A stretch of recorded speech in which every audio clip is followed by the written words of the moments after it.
Olá, amigos. Sejam todos bem-vindos a mais uma palestra desenvolvida pelo portal Atualidade do Direito.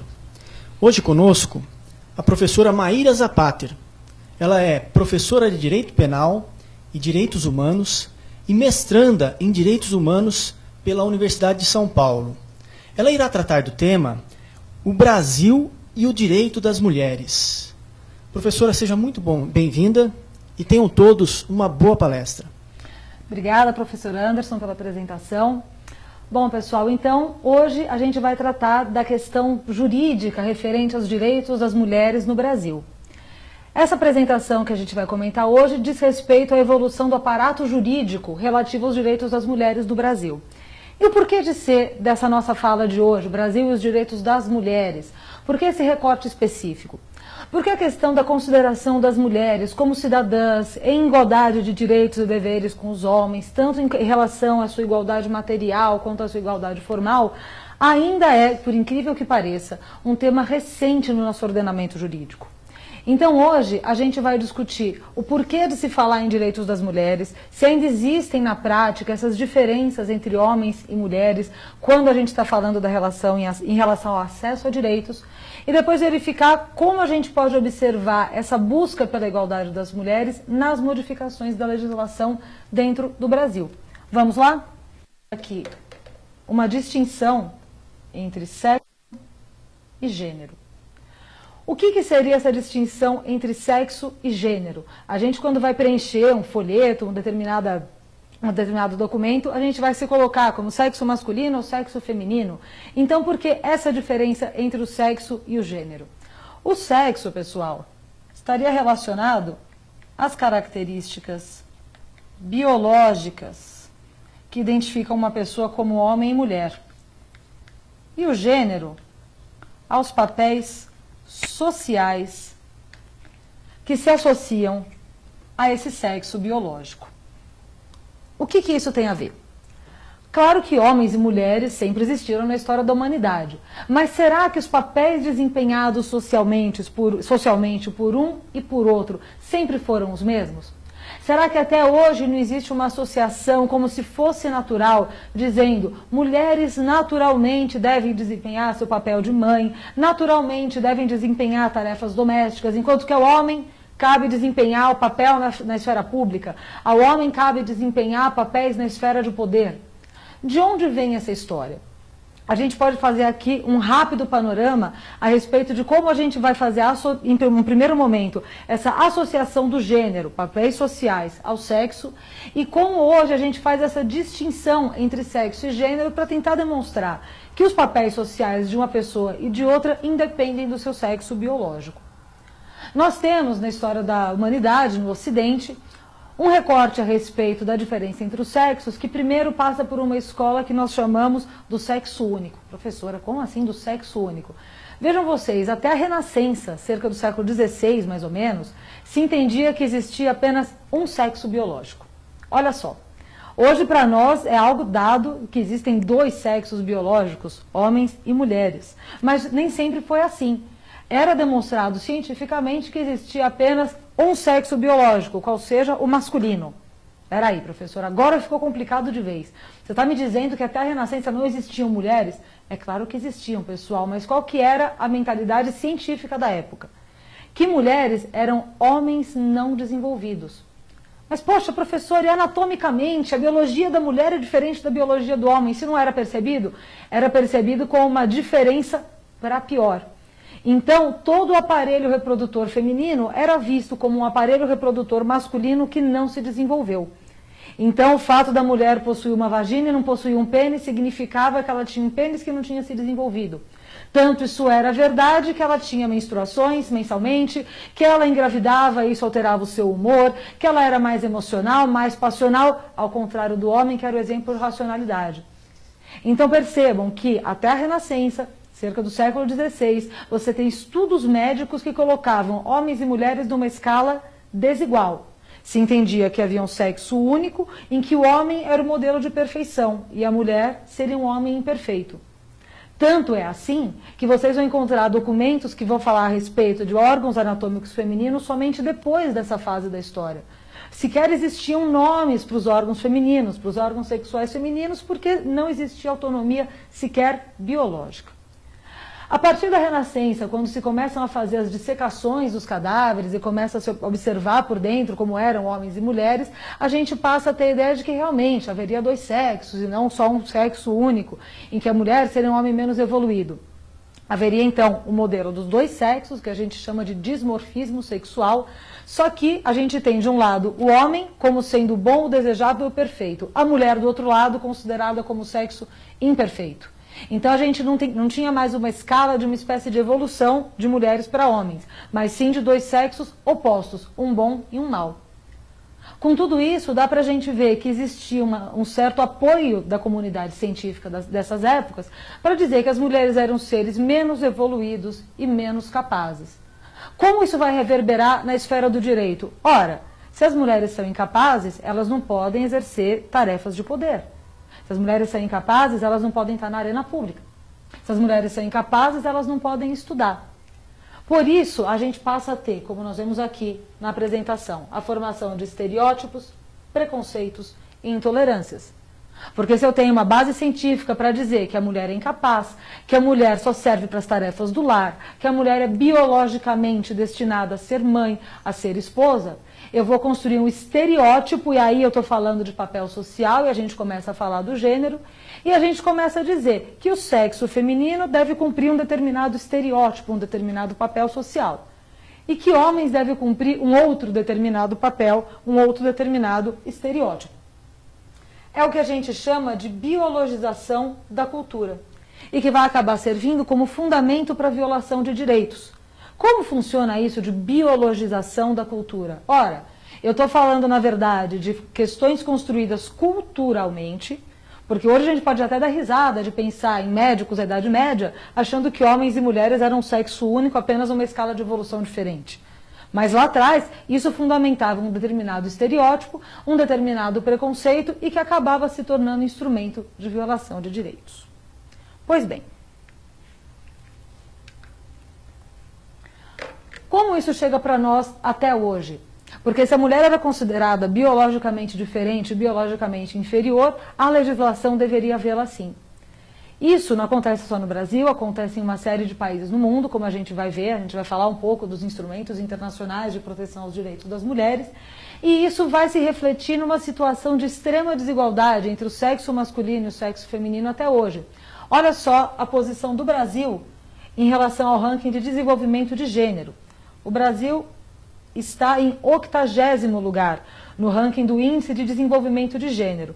O que é esse Índice de Desenvolvimento de Gênero que foi desenvolvido pelo PNUD, órgão da ONU, Programa das Nações Unidas sobre o Desenvolvimento? Esse índice vai indicar o quanto existe de desigualdade de gênero em um determinado país. Ele varia entre 0 e 1, e quanto mais próximo de 1 do algarismo inteiro, significa que existe mais desigualdade. Quais são os critérios para aferir essa desigualdade de gênero? Acesso à escola, acesso à saúde, acesso a cargos em que se possibilite ganhar maior renda.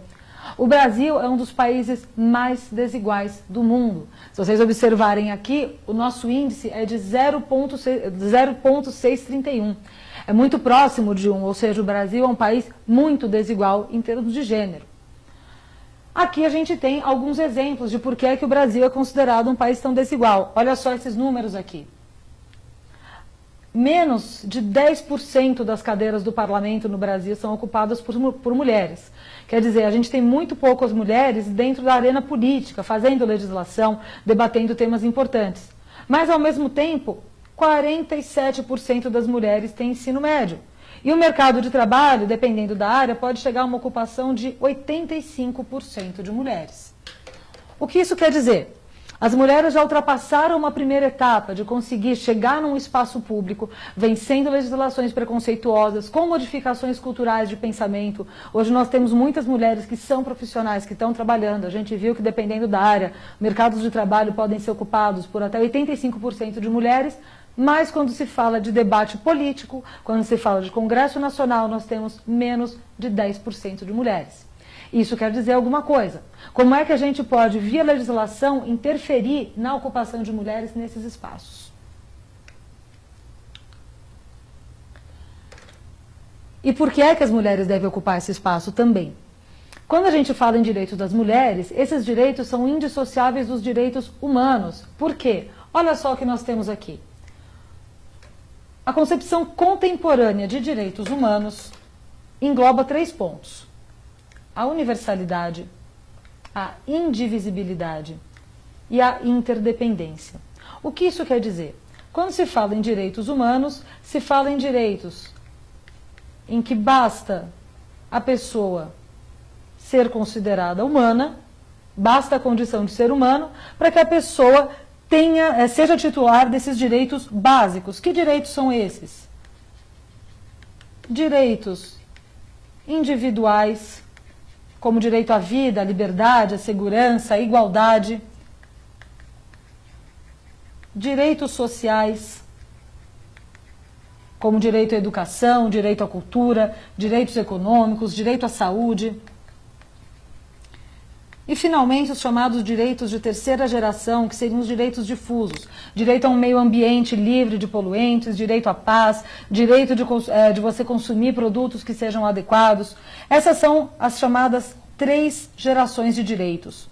Agora, esses direitos, para serem considerados como direitos plenos, eles devem contemplar esses 3 princípios aqui: a universalidade, a indivisibilidade e a interdependência. Como isso se relaciona com os direitos das mulheres? Quando eu digo que os direitos humanos são universais, eu estou dizendo que toda pessoa humana deve ser titular desses direitos. Deve ser titular dos direitos individuais, que são chamados direitos de primeira geração, direito à vida, direito à liberdade religiosa, direito à liberdade de ir e vir, direito à segurança, direito à igualdade formal. Deve ser titular dos direitos sociais, direito à cultura, educação, saúde, etc. Direito aos direitos difusos, que são os direitos ao meio ambiente saudável, direito à paz, direito ao consumo de produtos adequados. Basta ser pessoa humana. No nosso recorte hoje, para falar de direitos das mulheres, significa dizer porque para a gente dizer que os direitos humanos são totalmente implementados, os direitos das mulheres, em razão da sua universalidade, devem ser contemplados. Quando a gente fala de indivisibilidade, estou falando que os direitos humanos, para que se digam como sendo implementados, dizer que um país implementa de fato direitos humanos para todos, ele implementa todos os direitos. Houve discussões, quando a gente tem a fundação da ONU, em 1948, época da Guerra Fria, havia um debate entre os blocos socialista e o bloco capitalista sobre quais direitos seriam mais importantes. O bloco capitalista dizia que os direitos civis individuais deveriam ser implementados antes dos direitos sociais, que essas normas de direitos sociais levariam tempo até se conseguir obter. O bloco socialista, por sua vez, dizia que era dever do Estado implementar imediatamente os direitos sociais. Então, a discussão da indivisibilidade, ela surge nesse primeiro momento, lá na década de 50, 60, em que se discutia que direitos deveriam ser implementados primeiro. Após a Conferência de Viena, de 1993, se entendeu que os direitos humanos são indivisíveis. Eu só posso dizer que os direitos humanos são garantidos para todos se eu não dividi-los. Até porque esses direitos são, e aí a gente entra no terceiro aspecto, interdependentes. Pensa aqui comigo. Como eu posso dizer que o direito à vida está garantido, o Estado dizendo, olha, eu não mato esse cidadão aqui, mas eu não tenho direito à saúde para garantir que ele fique vivo. Eu asseguro o direito a voto, que faz parte aqui dos direitos individuais, mas eu não asseguro o direito à educação para a pessoa aprender a votar. Eu asseguro na lei o direito à saúde, mas eu não asseguro o direito ao meio ambiente saudável. Se eu coloco a divisão das mulheres, olha só como também interfere aqui na questão da indivisibilidade e da interdependência. De que adianta eu ter acesso amplo à saúde, para a gente falar aqui em direitos sociais, mas não existir atenção especializada à saúde da mulher? Assistência ginecológica, assistência de parto, questões específicas referentes a direitos reprodutivos e direitos sexuais. Então, para a gente falar que os direitos humanos são plenamente contemplados dentro dessa concepção contemporânea, se eu garantir os direitos das mulheres. Ah, professora, mas só os direitos das mulheres? Evidente que não, pessoal. Esse enfoque que a gente está observando aqui, da concepção contemporânea de direitos humanos, contemplando direitos individuais, sociais e direitos difusos, dentro de uma ideia de universalidade, indivisibilidade e interdependência, ela pode ser recortada em qualquer aspecto. Eu posso fazer exatamente o mesmo raciocínio falando em relação a pessoas privadas da sua liberdade. Se eu não assegurar o direito das pessoas privadas da sua liberdade, eu não posso dizer que o país está assegurando os direitos humanos dos seus cidadãos. Se eu não assegurar os direitos das crianças, também observando a universalidade, indivisibilidade, interdependência, também não vou estar assegurando os direitos humanos dos cidadãos. Aqui hoje, o tema que a gente escolheu aqui para falar diz respeito ao tema dos direitos das mulheres. Mas isso não quer dizer, de forma nenhuma, que outras pessoas pertencentes a outros grupos, vulneráveis ou não devam ser contemplados. O entendimento que se tem é que as mulheres fazem parte de um grupo vulnerável. É o que a gente chama de minoria política. Isso, aliás, é um termo que é importante a gente discutir aqui. Muitas vezes se fala dos negros como minoria, de judeus como minorias, dependendo do país, de mulheres como minorias, e muitas vezes nós escutamos vozes em contrário dizendo, poxa, mas determinada cidade tem mais mulheres do que homens, determinados lugares do Brasil tem mais negros do que brancos. Quando a gente fala em minorias, dentro dessa concepção contemporânea de direitos humanos, a gente não está falando da minoria quantitativa, mas sim da minoria qualitativa. O que isso quer dizer? Nós identificamos historicamente determinados grupos sociais que vão se tornar mais vulneráveis, o que significa dizer que essas pessoas vão ter menos espaço na arena pública para colocar suas demandas, colocar seus direitos.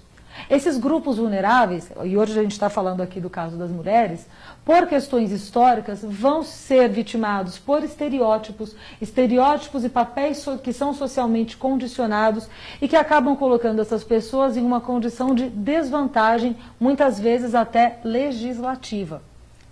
Em relação às mulheres, a gente vai conseguir observar bem claramente em relação à evolução do aparato jurídico brasileiro. Pois bem, prosseguindo.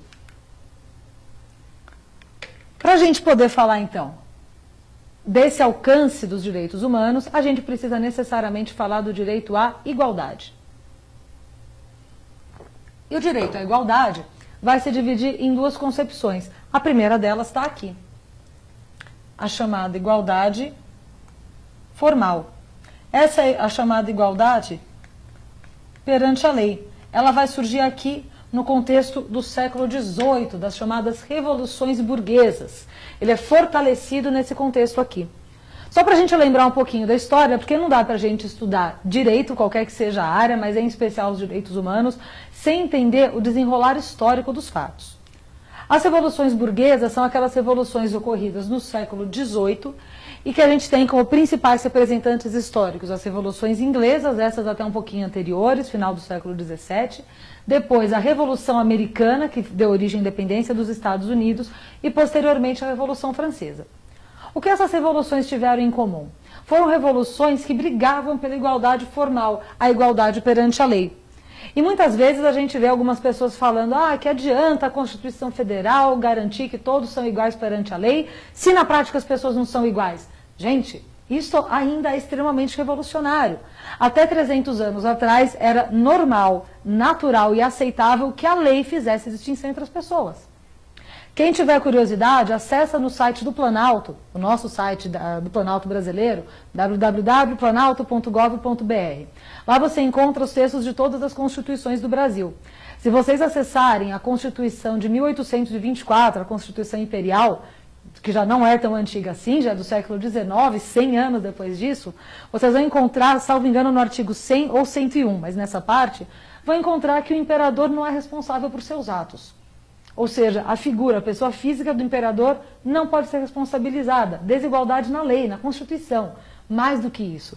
Então aqui nós temos revoluções e os direitos humanos, quando a gente começa a estudar historicamente, sempre observa que eles são frutos de demandas revolucionárias. Você tem pessoas que vão lutar por aquele direito, por aquela mudança cultural. Aqui qual foi a mudança cultural? A mudança cultural determinava que os cidadãos deveriam ser iguais perante a lei. Mas qual que era o intuito dessas primeiras revoluções? Eliminar os privilégios garantidos àqueles pertencentes à nobreza. Então, nesse primeiro momento, nós temos que, embora na prática as pessoas permanecessem sendo diferentes, ao menos a lei já garantia essa igualdade de direitos. A igualdade entre os sexos, nessa época, não foi problematizada. Não dá para a gente dizer que as pessoas que vivenciaram a época dessa revolução fossem machistas, discriminatórias, embora aos nossos olhos sejam. Não era um problema. O objeto principal da demanda dessa época era, de fato, eliminar os privilégios garantidos à nobreza. Mas não deixa de ser engraçado a gente pensar que uma revolução que falava de liberdade, igualdade, fraternidade, igualdade entre todos os homens, tenha mandado para a guilhotina a escritora Olympe de Gouges. A Olympe de Gouges vai redigir a Declaração dos Direitos da Mulher, em 1791. Nós tivemos a Revolução Francesa, em 1789, a Declaração dos Direitos do Homem, em que nós vamos encontrar todo um argumento que embasava a igualdade formal, falando que nobres e cidadãos, que todos deveriam ser cidadãos, não deveria ter desigualdade em relação aos nobres. A Olympe de Gouges redige uma outra declaração dos direitos das mulheres, falando, olha, as mulheres também têm que ser iguais. Consequência, guilhotina nela. Mulher não é igual coisíssima nenhuma. Então, esse é o primeiro momento histórico em que se fala do direito à igualdade.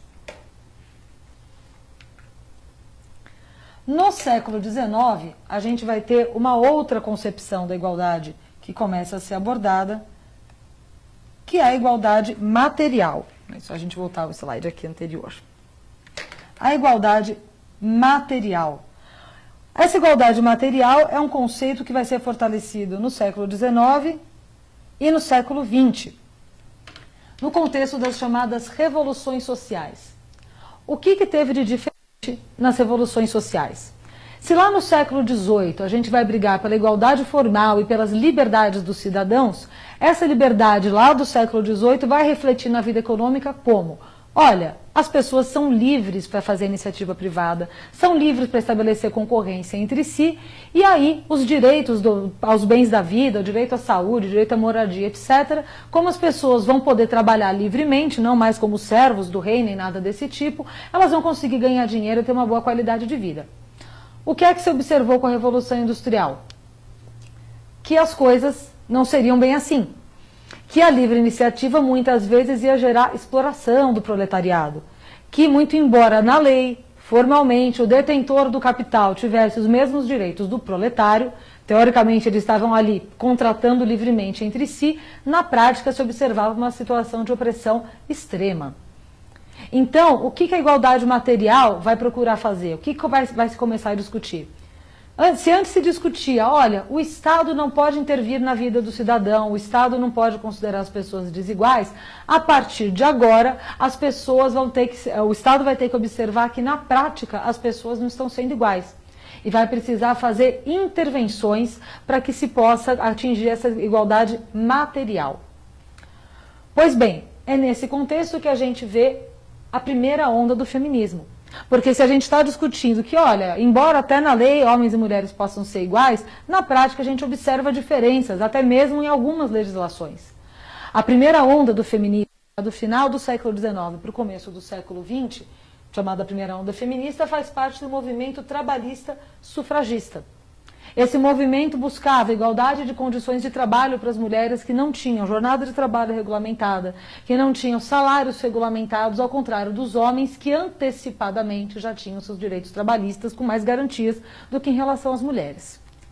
A segunda onda feminista é a onda que é mais conhecida de nós hoje, dos anos 60 e 70, em que se vai buscar a ocupação do espaço público e do mercado de trabalho pelas mulheres das classes altas, porque das classes baixas já tinha essa necessidade de conseguir ganhar o seu dinheiro fora de casa. Bem, pessoal, essa é a introdução histórica para a gente entender como se construiu ao longo do tempo, ainda que a gente tenha falado aqui brevemente, a desigualdade entre os gêneros e como as mulheres a demandar, e agora a partir da legislação começam a demandar essa igualdade. Tudo bem? A gente já se encontra de novo.